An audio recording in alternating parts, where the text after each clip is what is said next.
அனைவருக்கும் வணக்கம். தமிழ்நாட்டில் கடலூர் மாவட்டம் மங்களூர் ஊராட்சி ஒன்றியம் அரங்கூர் கிராம ஊராட்சியில் பாலர் பஞ்சாயத்து தேர்தல் நடத்திருக்கோம். இது என்ன பாலர் பஞ்சாயத்து தேர்தல் பார்த்தீங்க அப்படின்னா, ஒவ்வொரு கிராம ஊராட்சிக்கும் கிராம சபை நடக்கும். அந்த கிராம சபையில் மக்களுடைய அடிப்படை தேவைகள் பற்றி நம்ம பேசுவோம். ஏன் பாலர் சபை, ஏன் பாலர் பஞ்சாயத்து தேர்தல் நடத்தணும் அப்படின்னா, ஒவ்வொன்றுமே நம்மளுடைய தேவையின் அடிப்படையில் தான் நம்ம திட்டமிடணும். அதில் மாணவர்களோட தேவை எங்கே பேச முடியும் அப்படின்னா, குறிப்பாக பாலர் சபையில் தான் பேச முடியும்.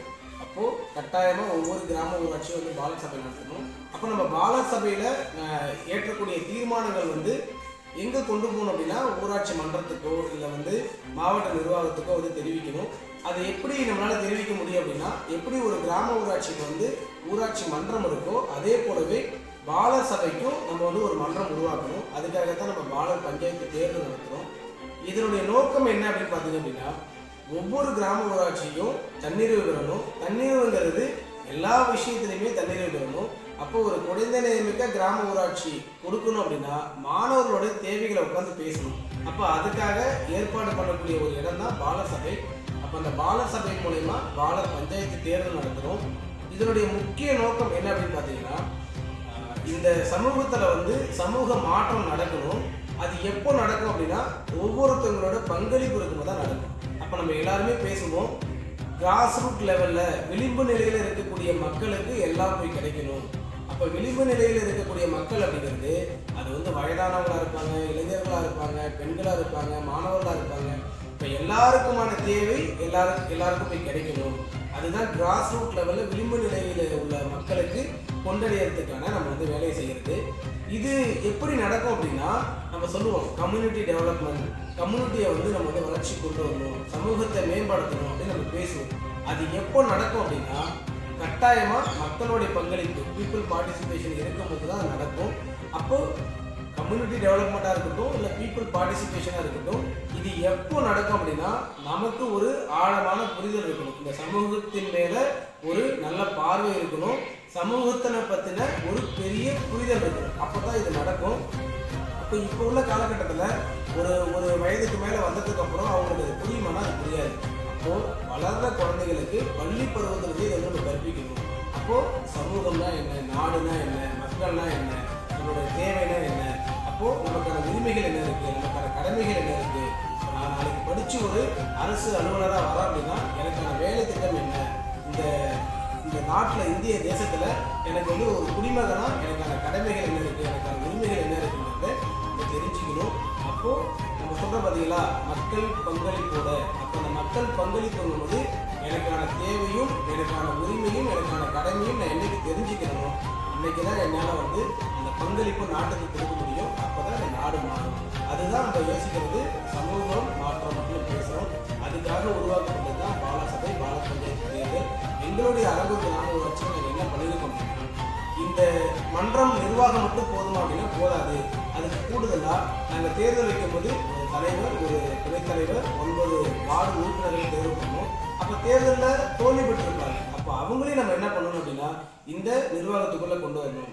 அப்போ எப்படி கிராம ஊராட்சியில் நிலைக்குழுக்கள் இருக்கோ அதே போலவே பாலர் பஞ்சாயத்தில் நாங்கள் என்ன பண்ணோம் அப்படின்னா, முக்கியமாக குறிப்பாக நிர்வாக குழு, கல்விக்குழு, பசுமை மற்றும் வேளாண்மை குழு, விளையாட்டு குழு அப்படின்னு 4 குழு உருவாக்கி அந்த குழுவுக்கு தலைவர், துணைத் தலைவர் நாங்கள் நியமனம் பண்ணோம். அதை யாரை நியமனம் பண்ணோம் அப்படின்னா, தேர்தலில் யாரெல்லாம் தோல்வி பெற்றாங்களோ அவங்களெல்லாம் அதுக்குள்ளே கொண்டு வந்தோம். இதனுடைய நோக்கம் என்ன அப்படின்னா, நம்ம எல்லாருமே பேசுவோம் அதிகார பரவல். அதிகாரம் ஒரு இடத்துல குவியக்கூடாது. நம்ம கூட பேசுவோம் மத்திய அரசு இருக்குது, மாநில அரசு இருக்குது, உள்ளாட்சி நிர்வாகம் இருக்குது. ஏன் இது போல படிநிலைகள் இருக்குன்னா, இந்த அதிகார பரவல் போகணும், மக்கள் கிட்ட நெருக்கமாக வேலை செய்யணும். அப்போ இது போல ஒரு புரிதலை நம்ம அந்த பாலர் பஞ்சாயத்துக்குள்ளே கொண்டு வந்தோம். இதன் அடிப்படையில் நீங்கள் பார்த்தீங்க அப்படின்னா, நிர்வாக குழு சம்பந்தமாக ஒரு நிர்வாகம் எப்படி இருக்கிற திட்டமிடல் எல்லாமே அந்த நிர்வாக குழு பண்ணும். கல்வி தொடர்பான பணிகள் எல்லாமே கல்விக்குழு பண்ணும். வேளாண்மை மற்றும் பசுமை சம்பந்தமான அனைத்து பணிகளையும் அந்த பசுமை குழு பண்ணும்.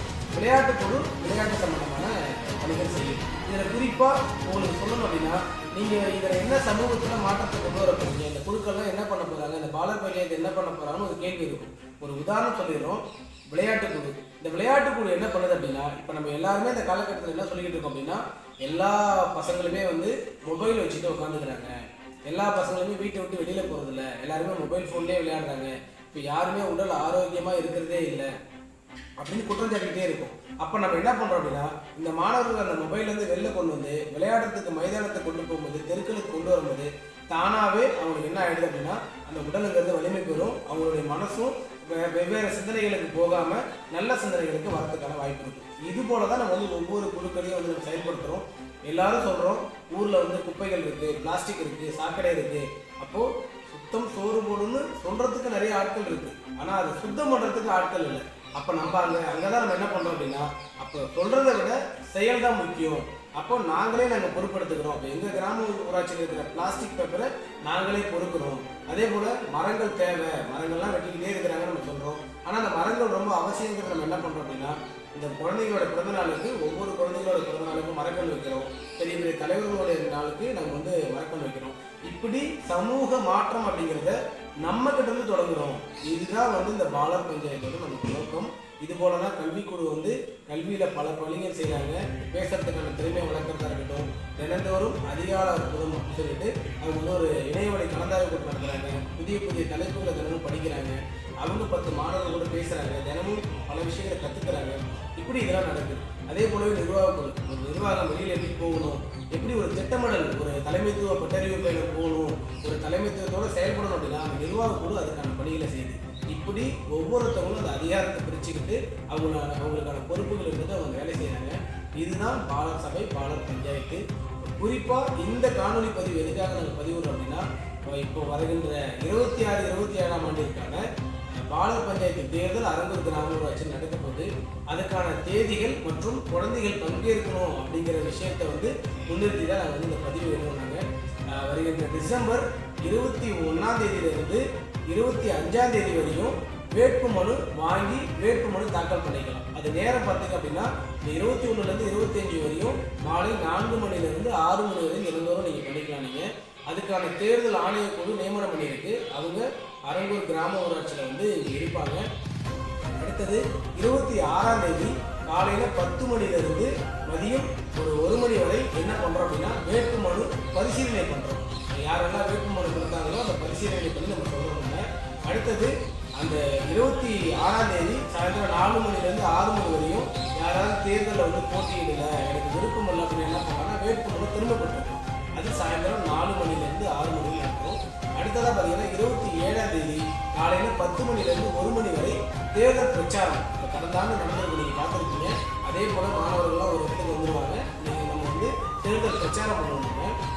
மதிய உணவு இடைவெளிக்கு பிறகு 27ஆம் தேதி மதியம் 2 மணிலேருந்து 6 மணி வரை தேர்தல் நடக்கும். இந்த தேர்தல் பார்த்தீங்க அப்படின்னா, நம்ம ஏற்கனவே போன வருஷம் துணைத் தலைவருக்கு தேர்தல் நடத்தணும். இந்த தலைவர் துணைத் தலைவருக்கு தேர்தல் இல்லை, ஒரு தலைவர் 9 வார்டு உறுப்பினர் இவங்களுக்கு தான் போட்டி இருக்கு. 9 வார்டுலேருந்து யார் வேணாலும் போட்டியிட்டுக்கலாம். நம்ம ஏற்கனவே கொடுத்துருக்கோம். தேர்தலில் போட்டியிடுறதுக்கான வயது 12 வயது ஆரம்பிச்சிருக்கணும், 18 வயது முடியாமல் இருக்கும். அப்படி இருக்கிறவங்க கண்டிப்பாக கலந்துக்கலாம். இந்த தேர்தலுக்கு வாக்கு செலுத்துறது பார்த்தீங்கன்னா 10 வயது தொடங்கி இருக்கணும், 18 வயசு முடியாமல் இருக்கணும். இந்த மாதிரி இருக்கிறவங்க தான் வாக்கு செலுத்த முடியும், தேர்தலில் வந்து போட்டியிட முடியும். இது தேர்தல் நடக்கிறதுக்கான தேதி. 28ஆம் தேதி காலையில் 10 மணிக்கு வாக்கு எண்ணிக்கை நடைபெறும். அடுத்ததாக இதுக்கான தேர்தல் முடிவு வெளியிட்டதுக்கு அப்புறம் பதவி பிரமாணம். இந்த தேர்தலில் வெற்றி பெற்றவங்க வருகின்ற ஜனவரி 26ஆம் தேதி 2026 கிராம சபையில் வந்து பதவி ஏற்றுப்பாங்க. இதுதான் வந்து நடைமுறை செயல்பாடு இருக்கப்பட்டு, இந்த தேர்தல் எங்கே நடக்கும், இந்த தேர்தல் ஆணையக்குழு எங்கே மனு வாங்குவாங்க, எங்கே பரிசீலனை பண்ணுவாங்க அப்படின்னா அரங்கூர் கிராம ஊராட்சியில் இருக்கிற கிராம சேவை மையத்தில் இது நடக்கும். அதனால் முடிஞ்ச வரையும் நம்மளுடைய கிராம ஊராட்சியில் இருக்கிற பெற்றோர்கள் வந்து உங்களுடைய குழந்தைகளை வந்து இதில் பங்கெடுக்கிறதுக்கு முயற்சி பண்ணுங்க. இது வந்து ஒரு மிகப்பெரிய மாற்றத்தை உங்களுடைய குழந்தைகளோட வந்து உருவாக்கும். ஒவ்வொரு குழந்தைகளும் தலைமைத்துவத்தோடு செயல்படணும். நான் வந்து எப்படி வந்து ஒரு நிர்வாகம் பண்ணணும் அப்படிங்கிறத இந்த பாலர் பஞ்சாயத்து வந்து உங்களுக்கு கொடுக்கும். இது நிறைய செயல்பாடுகள் வந்து கடந்த பாலர் பஞ்சாயத்தில் நம்ம பண்ணியிருக்கோம். குழந்தைகளை பங்கேற்கிறீங்க. அதே போல் குழந்தைகளும் இந்த தகவலை யாரெல்லாம் வாக்கு செலுத்துவாங்களோ, யாரெல்லாம் தேர்தலில் இருக்கணும்னு விருப்பப்படுறாங்களோ அவங்களெல்லாம் இந்த பாலர் பஞ்சாயத்து தேர்தலில் கலந்துக்கிறதுக்கு முயற்சி பண்ணுறதுக்கு எல்லாரும் உறுதுணையாக இருங்க. நம்முடைய கிராம ஊராட்சி தமிழ்நாட்டு அளவில் இல்லை, இந்திய அளவில் இந்த பாலர் பஞ்சாயத்து அப்படிங்கிற ஒரு விஷயத்த ஒரு முன்மாதிரியாக எங்களுடைய கிராம ஊராட்சி மாணவர்கள் நாங்கள் எல்லா விஷயத்திலும் உதாரணமாக இருப்போம் அப்படிங்கிறதுக்கு நம்ம உதாரணமாக இருந்து காட்டணும். இதற்கு கிராம ஊராட்சியில் இருக்கிற எல்லாருமே நீங்கள் ஒத்துழைப்பு கொடுக்கணும் அப்படின்னு சொல்லி அரங்கூர் பாலர் பஞ்சாயத்து நடத்துவதற்கான தேர்தல் ஆணைய குழு சார்பாக இந்த பதிவை நாங்கள் விட்டுக்கிறோம். அனைவருக்கும் நன்றி.